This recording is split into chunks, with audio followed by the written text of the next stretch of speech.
भारत में भैरव की साधना क्यों बढ़ रही है, ये आपसे पूछना है। Astrologically speaking, can be connected to India's astrological chart? Bhairav साधना या काल भैरव जिनको हम कहते हैं। अ, मेरी दादी एक बात कहा करती थी कि जब भी मैं घर में कोई भी उनसे बोलता था यही दिक्कत है, ये दिक्कत हो रही है, काम नहीं बन रहा है, तो दादी बोलती थी थोड़ा सा मैथिली में कि जो देवत हैं वही हलो करी हैं। ठीक है, इसका मतलब है जो प्रॉब्लम दे रहा है सॉल्व भी वही करेगा, जिसने आपको बांधा है खोलेगा भी वही आपको। ठीक है। सो अगर आप किसी भी डाइटी की प्रार्थना करते हैं, पूजा करते हैं, साधना करते हैं, उपासना करते हैं, सो उनका जो काम है, जो स्टोरीज आपने उनकी सुनी थी, जो कथाएं आपने सुनी थी, वो वही करते हैं आपकी लाइफ में। सो फॉर मी काल भैरव इज डिस्ट्रक्शन। ठीक है। उनका जो one of the origin story है कि भगवान ब्रह्मा का पांचवा सर उन्होंने काटा था, क्योंकि वो एक लस्टफुल डिज़ायर लेकर भगवान ब्रह्मा थे, और इसलिए भगवान शिव ने काल भैरव को जन्म दिया और उन्होंने ये काटा।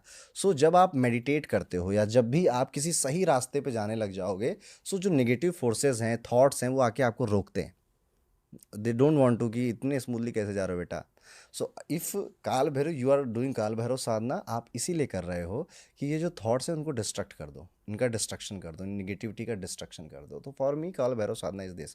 एंड आप बहुत फेमस हो काल भैरव साधना के लिए, और आपने फेमस किया है इसको इंडिया में, मैं कहूँगा पॉडकास्ट के। तो कैसा एक्सपीरियंस रहा है? फियरलेसनेस जो हम्म। राजेश नंदी कहते रहते हैं, हम्म। ये पहले मुझे लगता था कि डिटैचमेंट है चीज़ों से, बट एक्चुअली मतलब मुझे आउटकम से आजकल ज़्यादा मतलब नहीं है। एट द सेम टाइम बीच में ना, जब काल भैरव साधना बहुत बढ़ी थी, मुझे गुस्सा भी बहुत आ रहा था। एंड एक्चुअली गुस्सा बढ़ा है लाइफ में। हम्म। तो मैंने राजेशी जी से बात करी थी इसके बारे में, तो उन्होंने कहा कि अपने भैरव जाप के बाद एक माला ओम नमः शिवाय की करो। कितना और टाइम हो गया करते हुए? 2023 सितंबर, तो इस पूरे साल में स्तोत्र किए हैं, काल भैरव अष्टकम का पाठ किया है, जाप नॉर्मल चीज़ हो चुकी है। बहुत मुश्किल समय रहा है पर मेंटल हेल्थ वाइज ये वो।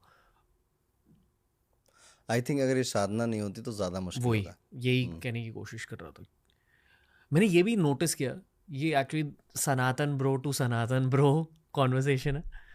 बहुत सारे लोग ना, I don't know why, but look down upon करते हैं ऑन भैरव जी, ओके। जब कम समझ होती है उनके बारे में हम्म। तब।